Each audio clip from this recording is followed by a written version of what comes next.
This is class 9 physics and we are dealing with a chapter force and Newton's laws of motion. We'll just have a small recall of the previous sessions.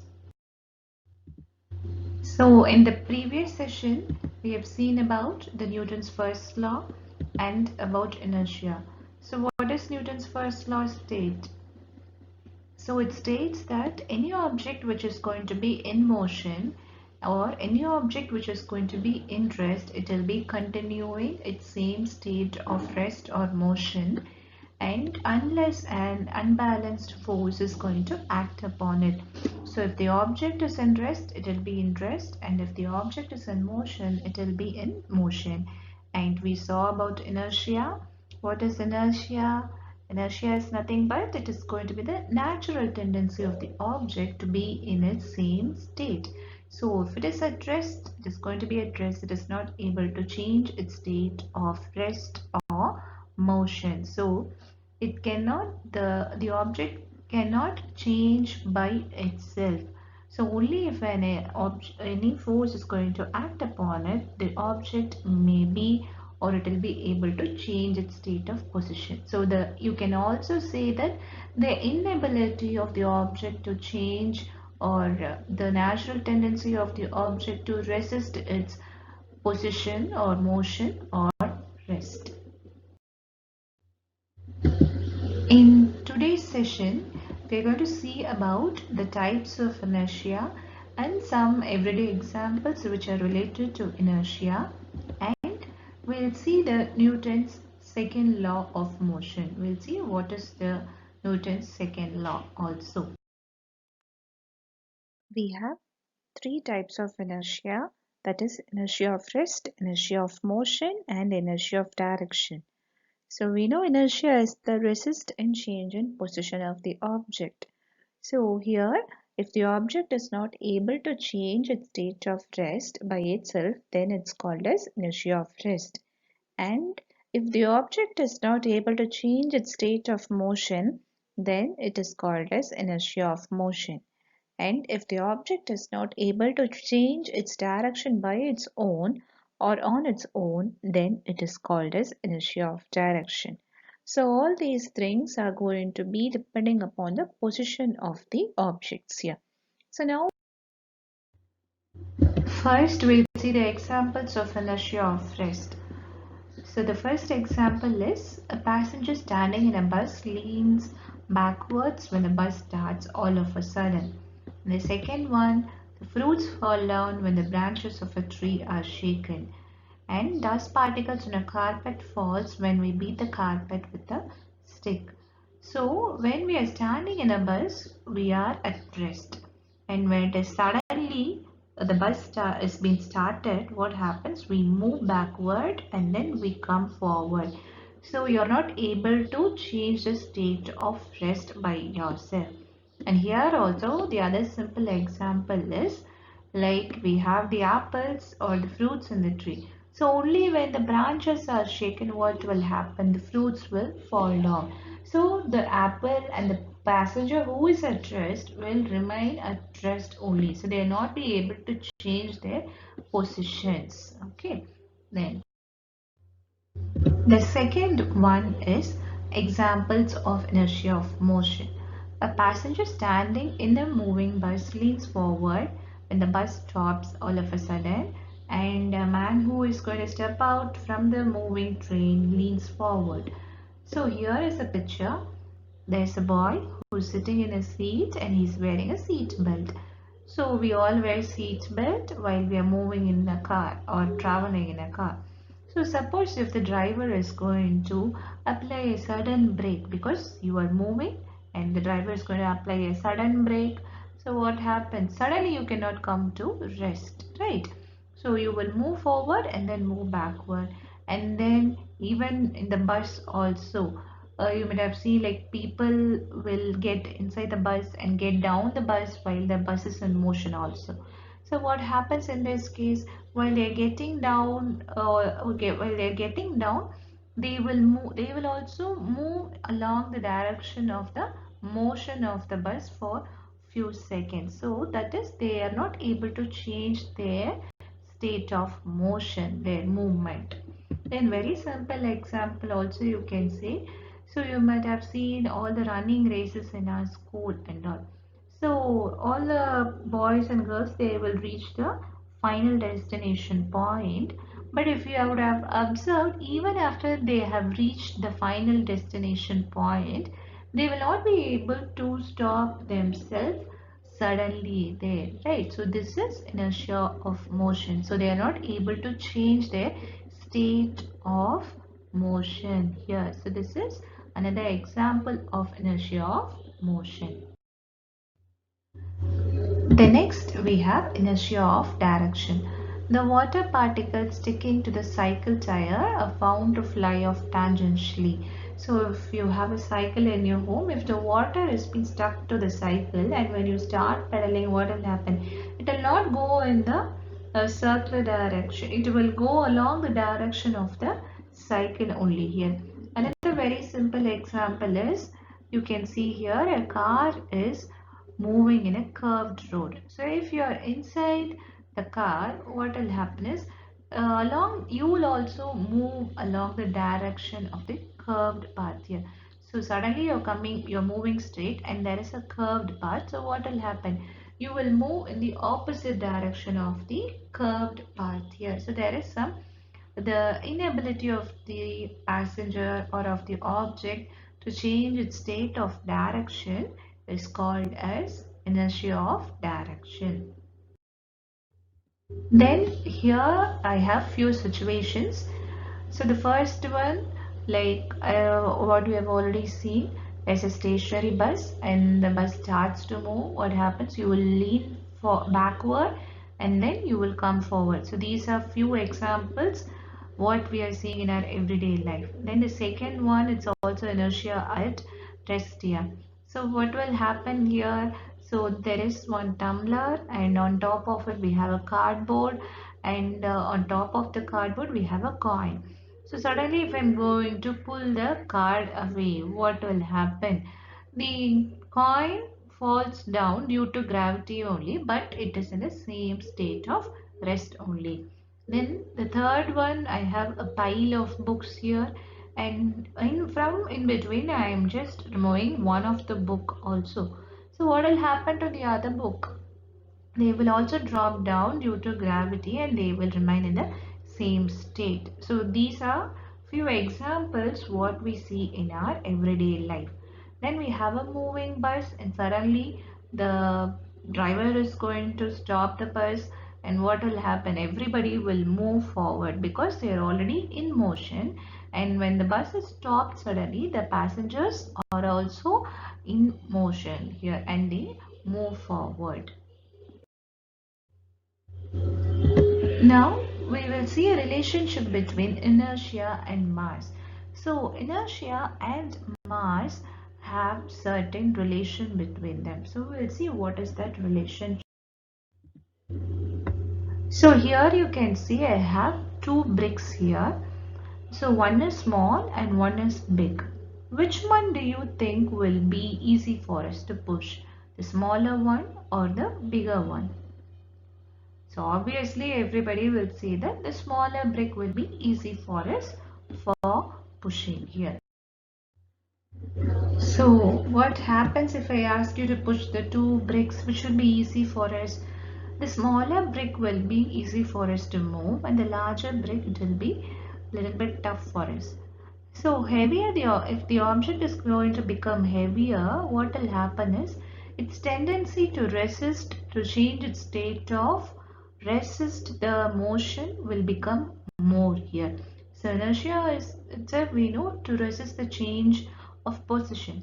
So if it is a smaller object, it will be easy for us for moving, and if it is going to be a bigger object or heavier object, it will be difficult for us to move it here.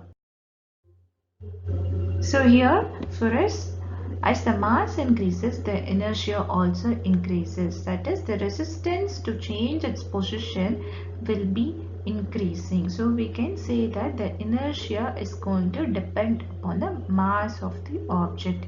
So less objects, less inertia, heavier objects, or you can say light objects, less inertia, heavier objects, you will need more inertia or greater inertia. So we know that inertia is the tendency of an object to resist a change in its state of motion.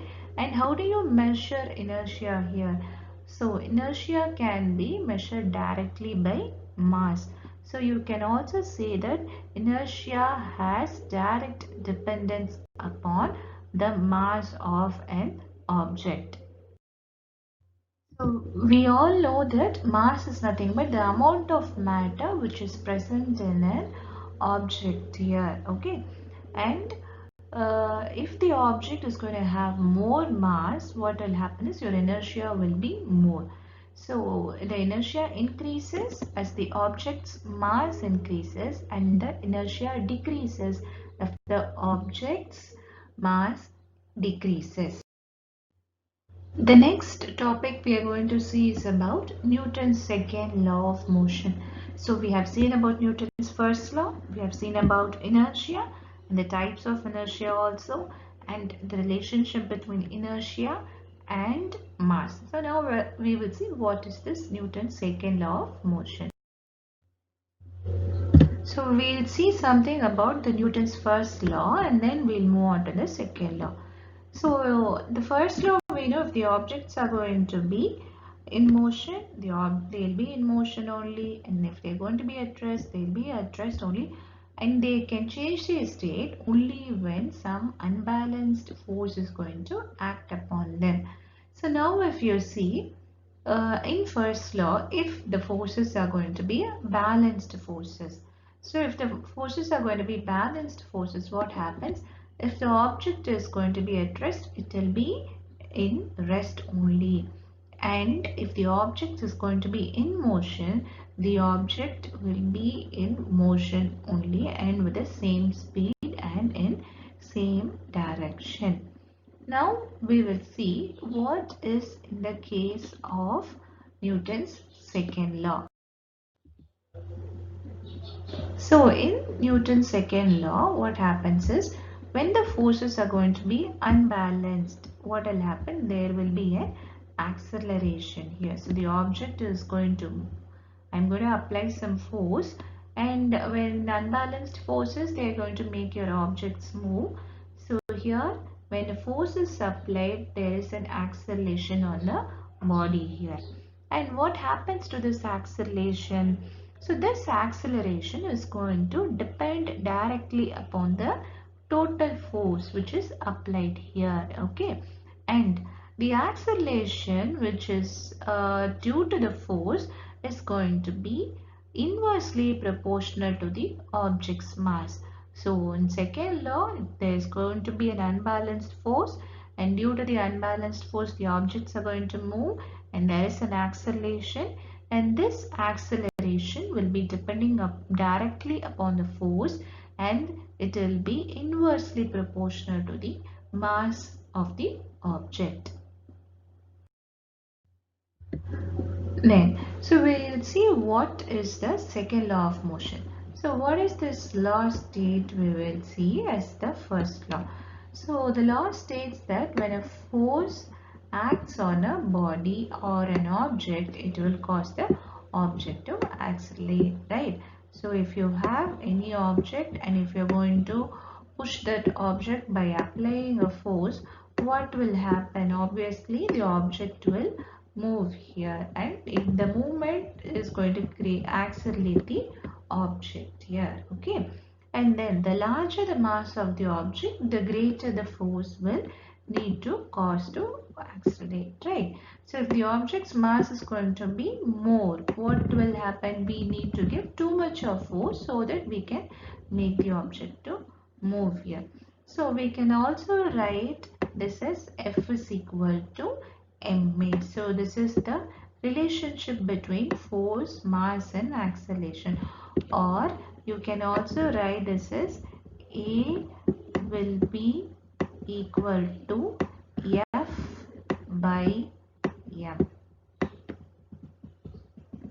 right? So you can also write this as a is equal to f by m. So now you can say that the acceleration is directly proportional to the force and it is inversely proportional to the mass of the object here. The Newton's second law will be talking about another physical quantity which is called as momentum here. So we are going to see what is momentum in Newton's second law here. So what is this physical quantity? It has some relationship with this inertia also. So we know inertia is the another property of mass and it is going to depend upon only on mass here, and inertia is a scalar quantity and it talks about the resistance change in position. Then momentum is going to be the property of a moving mass that resists changes in a moving object's velocity. Okay, so it's going to depend upon the objects which are moving and that is not able to change its motion here. That's the thing. So momentum is going to be nothing but any object which is going to be moving, or all the objects are going to have a mass. So and if the object is going to be moving and it is not able to change its motion, that property we call it as momentum. And here this momentum is going to depend is a vector quantity. If it is going to be a linear motion, that is any object which is going in a straight path, then that time we call that motion to be, that momentum to be a linear momentum.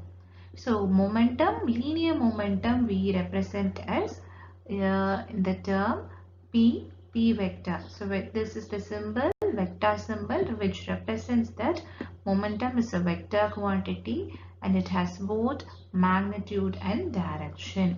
And particularly, as I said earlier, it is going to represent the inertia in motion. And Sir Isaac Newton also described that momentum is the quantity of motion. Only with the help of momentum we can talk about the motion of the object. So to tell in simple words, okay, what it is going to reflect the effort required to bring a moving object to rest depends not only on its mass but also on how fast it is moving. So if you see any object, like if you're going to throw one ball, okay, so as I said earlier itself, inertia is having a dependence on mass. So if you want to throw, you're going to throw a ball. So you have thrown that ball, the ball is going to be in motion. So if you want to bring that ball to rest, what happens? If it is a heavier ball, you need to give a heavier force. If it is going to be a very small, light ball, it's not necessary that you have to give a greater force, right? So if it is not only going to depend upon the mass, that is inertia, but to bring an object to rest, to bring that ball to rest, what we have to do?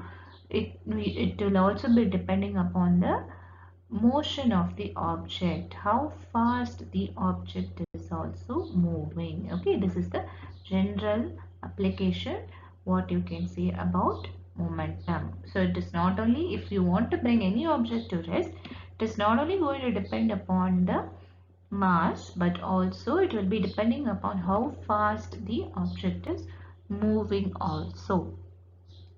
So the definition, general definition of momentum is nothing but it's going to be product of mass into velocity here, and momentum is a vector quantity. The SI unit of momentum is kilogram meter per second. So mass SI unit is kilogram and velocity SI unit is meter per second. So that's the reason we have got kilogram meter per second.